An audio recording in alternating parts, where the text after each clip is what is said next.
Live from downtown Detroit, Local 4 News at noon starts now. A death investigation is underway after a woman died while rescuing a friend who had fallen into the Detroit River. That story tops our news here at noon. Thank you for joining us. I'm Evrod Cassimy. Within the hour, Detroit police provided an update on their investigation. This all happened overnight near the Alfred Brush Ford Park off Lenox near Scripps Street. Local 4's Pamela Osborne joins us now live from DPD headquarters, where we're learning more about this tragedy. Pamela? Evrod, police are calling this an unfortunate accident. Here's what we now know happened at that park overnight. Let's get you to some video from that scene. It was around 3:45 this morning when crews were called out to Alfred Brush Ford Park.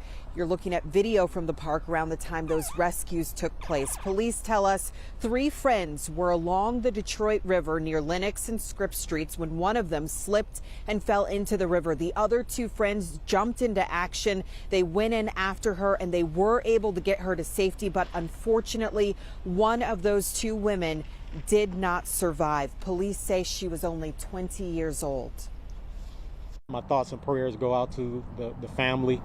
I couldn't imagine, something like this happening to one of my kids. I have kids in the 20s, and just a very, very unfortunate incident.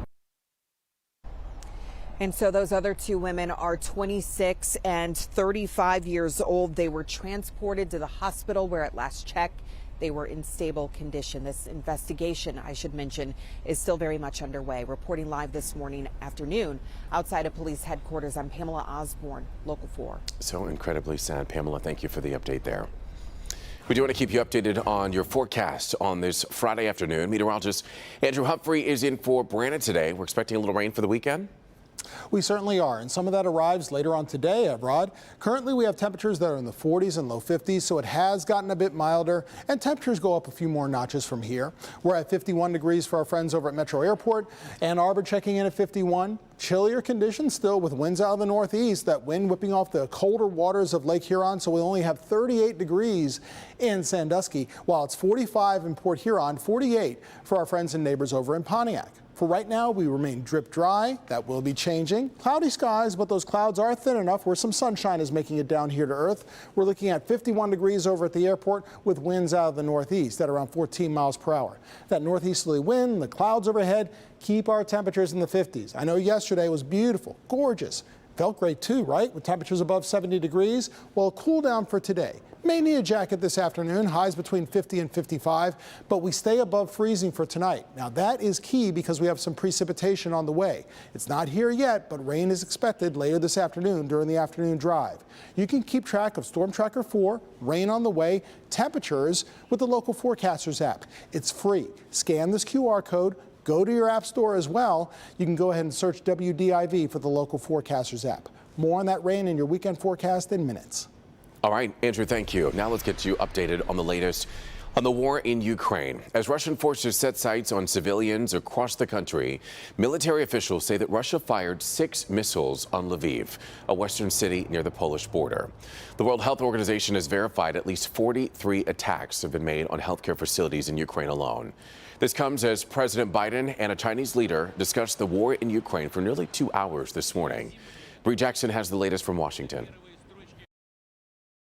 This will be the first time President Biden has spoken with his Chinese counterpart since the war started. The Biden administration is warning of severe consequences if China helps Russia. Found time to meet. President Biden held a virtual call with China's president this morning as the White House looks to assess where Russia's ally stands on the war. Cell phone video shows the bombing of a theater in Ukraine. Inside, hundreds were sheltering in place. Outside the building, a satellite image shows the words "children" written in Russian.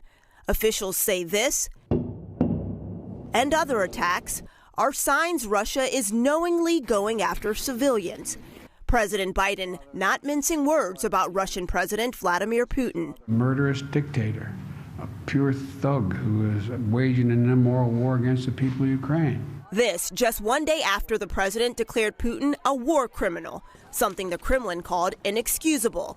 But the president's sentiment is now being echoed by the State Department. It is hard to walk away with any other conclusion but that war crimes have been committed. Administration officials say Russia's attacks are under review.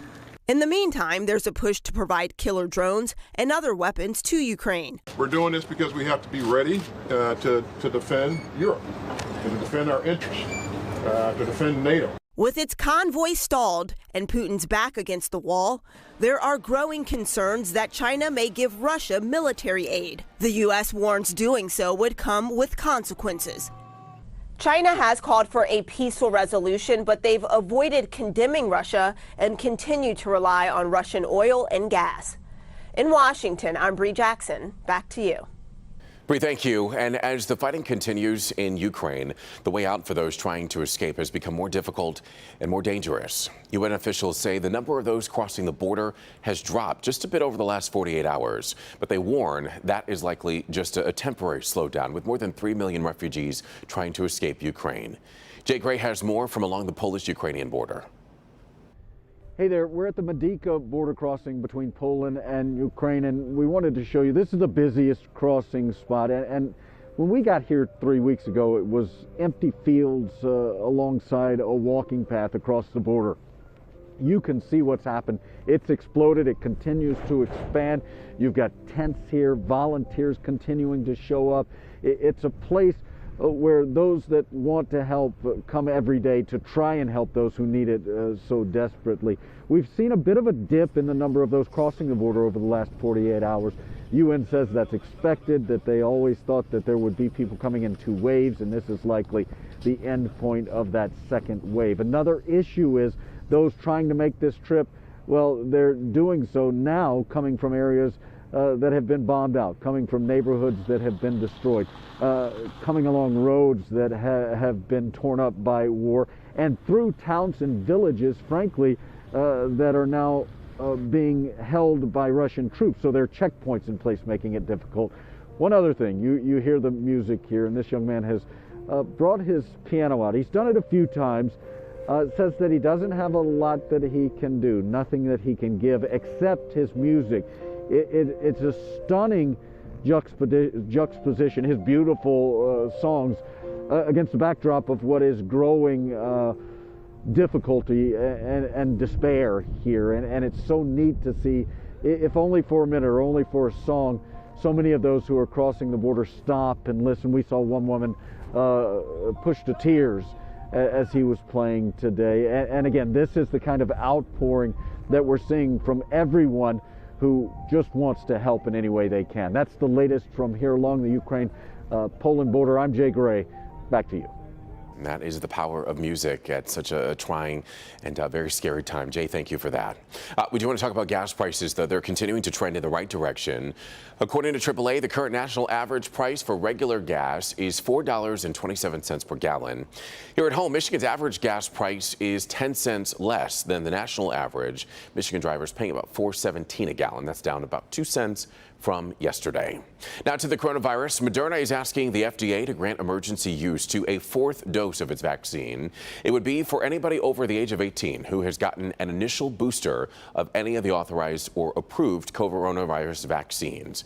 The company says its request for a second booster is partially based on recent data from Israel, which has shown decreased vaccine efficacy during the Omicron surge. Earlier this week, Pfizer asked the FDA to grant emergency use authorization to a second booster dose of its vaccine for those over the age of 65. Meanwhile, COVID cases are down across the country, and mask mandates and other restrictions are coming down as well. The Biden administration's incoming head of the White House COVID response team says we still have to prepare future possibilities concerning the pandemic, including the rise in cases of the BA.2 subvariant of the Omicron strain. Yeah, so BA.2 is around. It's in the U.S. as well. We've got a lot of it, not as much as Europe. Here's what we know about BA.2. We know it's a little bit more transmissible than BA.1. BA.1 was that subvariant of Omicron that swept through America in January. So a little more transmissible. Our vaccines, especially if you're boosted, provide the same level of protection. It's not any more severe than BA.1. So let's see what happens in the upcoming weeks. Obviously, infections are way down across America. I'm not expecting a big surge here, but we're going to have to pay close attention and really be driven by data as we have throughout the whole pandemic. Here at home, we're expecting updated coronavirus numbers from the state later this afternoon. Jurors in the trial for the 4 men charged in the alleged plot to kidnap Governor Gretchen Whitmer are hearing from an Army veteran who became an FBI informant. The man, simply known as Dan, joined the militia but became an informant after hearing members of the militia talk about killing police. His work led to conspiracy charges for Adam Fox, Barry Croft Jr., Daniel Harris, and Brandon Caserta, all pictured there on your screen. Prosecutors say they turned their anger towards government into a plot to kidnap Governor Whitmer after she told people to stay at home during the early months of the pandemic. The Detroit Fire Department has announced something pretty incredible, a new fleet of fire engines and ambulances. Nearly $7 million worth of new equipment includes 6 fire engines and 10 ambulances. Now, this is just the first fleet. An additional fleet of equipment is expected to come later this year. Today, we have one of the newest fleets in the country. Coming from being one of the oldest fleets in the country, that's a miraculous way to come. And I'm just so proud of my team behind me. I'm proud of the men and women in the field as they go out and do their job professionally every single day. And the commissioner says the new fleet will help improve response times, while 18 additional engines and ambulances are coming. Again, that's later this year. So to come here on Local 4 News at noon, you can expect a change next month when you fly American Airlines. Find out what the airline is bringing back to passengers after 2 years. We'll have a closer look at that. But first, investigators are trying to determine what caused a massive fire at a Walmart distribution center in Indiana.